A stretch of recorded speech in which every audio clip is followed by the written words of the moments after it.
ኦሪት ዘጸአት ምዕራፍ 14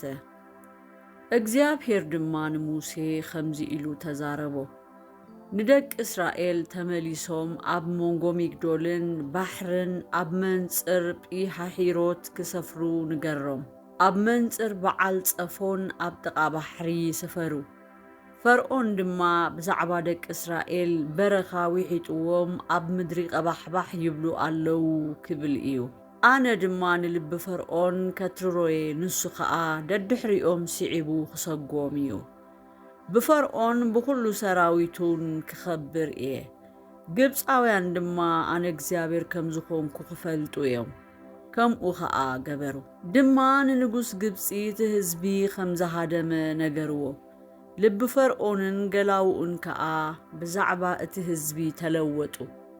ከይግዝኡናስ ንእስራኤል ብምሕዳግና እንታዩ ዝገበርናዩ ድማ በሉ እሞ ሰረገለኡ ኣዳለወ ህዝቡን ምስኡ ወሰደ 600 ሕሩያት ሰረገላታት ኩለን ሰረገላታት ግብፅን ኣብ ኩለን ከኣ ተዋጋእቲ ወሰደ እግዚአብሔር ንልቢ ፈርዖን ንጉስ ግብፂ ኣትረሮሞ ንሱ ደድሕሪ እቶም ብልዕልቲ ኢድ ዝወፁ ዝነበሩ ደቂ እስራኤል ገስገሰ ግብፃውያን ድማ ኩሎም ኣፍራስ ፈርዖንን ሰረገላታቱን ፈረሰኛታቱን ኩሎም ሰራዊቱን ደድሕሪኦም ገስጊሶም ኣብ ጥቓ ባሕሪ ኣብ ጲሃሒሮት ኣብ መንጽር በዓል ጸፎን ሰፊሮም ከለዉ ኣርከብዎም ፈርዖን ምስ ቀረበ ደቂ እስራኤል ኣዒንቶም ኣልዓሉ እንሆ ኸኣ ግብፃውያን ደድሕሪኦም ገስገሱ ደቂ እስራኤል ድማ ኣዝዮም ፈርሑ ናብ እግዚአብሔር ከኣ ተማህለሉ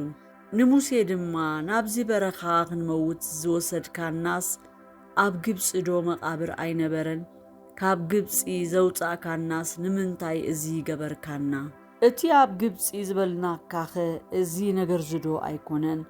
ኣብ በረኻ ካብ እንመውት ንግብፃውያን ከነገልግል ይሕሸና እሞ ንግብፃውያን ንገዛእዮም ሕደገና ዶ ኣይበልናን በልዎ ሽዑ ሙሴ ነቶም ህዝቢ ኣይትፍርሑ ደው በሉ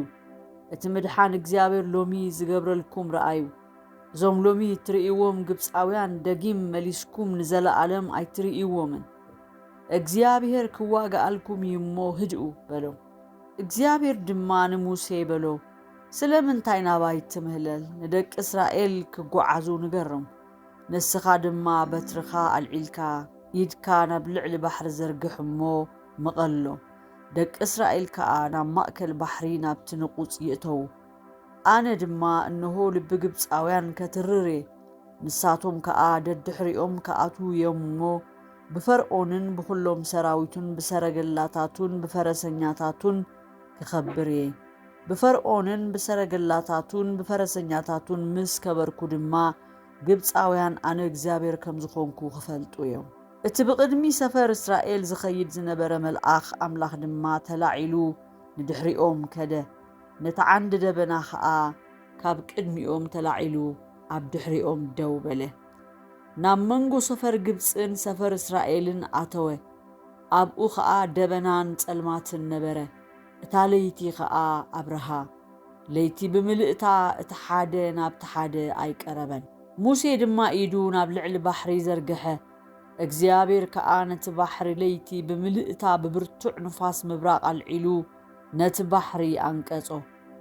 እቲ ማያት ከኣ ተመቕለ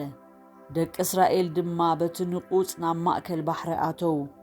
እቲ ማይ ከኣ ብየማነ ጸጋሞም ከም መንደቕ ደው በለ ግብፃውያን ድማ ኩሎም ኣፍራስ ፈርዖንን ሰረገላታቱን ፈረሰኛታቱን ደድሕሪኦም ገስጊሶም ናብ ማእከል ባሕሪ ኣተዉ ኮነ ኸኣ ሓለዋ ኣጋር ጽባሕ ምስኮነ እግዚአብሔር ካብቲ ዓንዲ ሓውን ካብ ደበናን ናብ ሰራዊት ግብፃውያን ጠመተ ንሰራዊት ግብፃውያን ኣሸበሮም ነቲ ሰረገላታቶም ከኣ መንኰራኹሩ ኣምሎቐ ብጭንቂ ተጓዕዙ ግብፃውያን ከኣ እግዚአብሔር ኣብ ክንደኦም ምስ ግብፃውያን ይዋጋኣሎ እሞ ካብ ቅድሚ እስራኤል ንህደም በሉ እግዚአብሔር ድማ ንሙሴ ኢድካ ናብ ልዕሊ ባሕሪ ዘርግሕ እሞ እቲ ማያት ናብ ልዕሊ ግብፃውያን ናብ ልዕሊ ሰረገላታቶምን ፈረሰኛታቶምን ይመለስ በሎ ሙሴ ኸኣ ኢዱ ናብ ልዕሊ ባሕሪ ዘርግሐ እቲ ባሕሪ ድማ ብግዜ ጽባሕ በርቲዑ ናብ ምውሓዙ ተመልሰ